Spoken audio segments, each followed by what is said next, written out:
Nasawi sa gulo ang pangangampanya ni Taguig Mayoral candidate Rica Tinga kung saan 12 ang nasugatan. Mga tauhan daw ni re-electionist Mayor Lani Cayetano ang umatake sa grupo ni Tinga. Bagay na itinanggi ni Cayetano. Makibalita tayo kay Jennifer Solis. City Hall.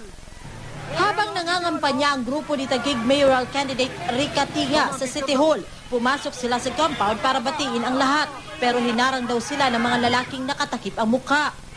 Minumura talaga siya, bawal yan, hindi niyo kami pwede kunan, ganyan.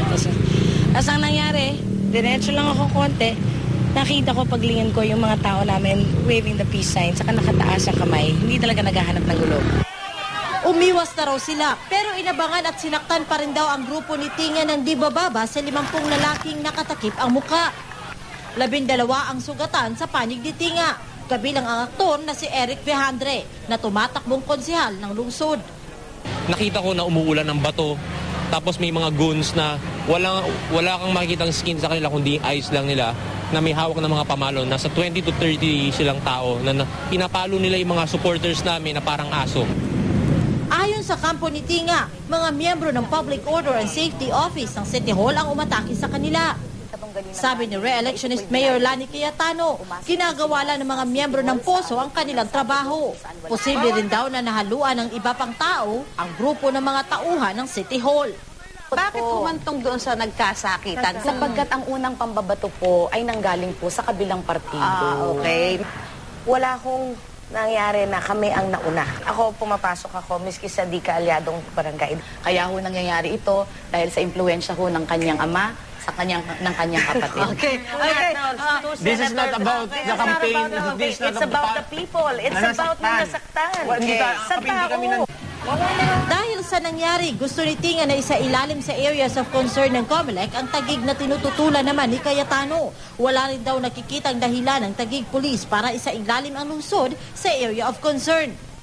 Sa dami ng syudad. Nagkagulo naman sa gitna ng political rally ng running mates na sina dating Pangulong Erap Estrada at Manila City Vice Mayor Isko Moreno sa Sampaloc, Maynila nitong Sabado. Habang nagsasalita si Moreno, may nambato. Ay. Diba? O ngayon, kabisado niya na yung kalaban namin. Kalayatan ito mga to, tatakot ako sa kanila eh. Sa amo nga nila, hindi ako natakot eh. Hindi nagtagal, lumapit na si Erap at pinahinto na ang rally dahil may 2 nasugatan. Political rally that is very peaceful. Pero bakit nila ginaganito mga tao? Mga innocent bystander, babae, matandang lalaki, pinamaan sa ulo. Iniimbestigahan pa ng pulisya kung sino ang nasa likod ng pamamato. Itinanggi ni re-electionist Manila Mayor Alfredo Lim na ang kampo niya ang nasa likod dito. Ayan nga ang hirap eh. Lahat ng bagay na makasasama o makasisira sa akin, laging akong pinagbibintangan. Hindi ko alam kung saan sila nagmi-meeting eh, kung saan sila pumupunta eh. Wala akong pakialam sa kanilang kampanya eh. Jennifer Solis, Nagbabalita, Pilipinas.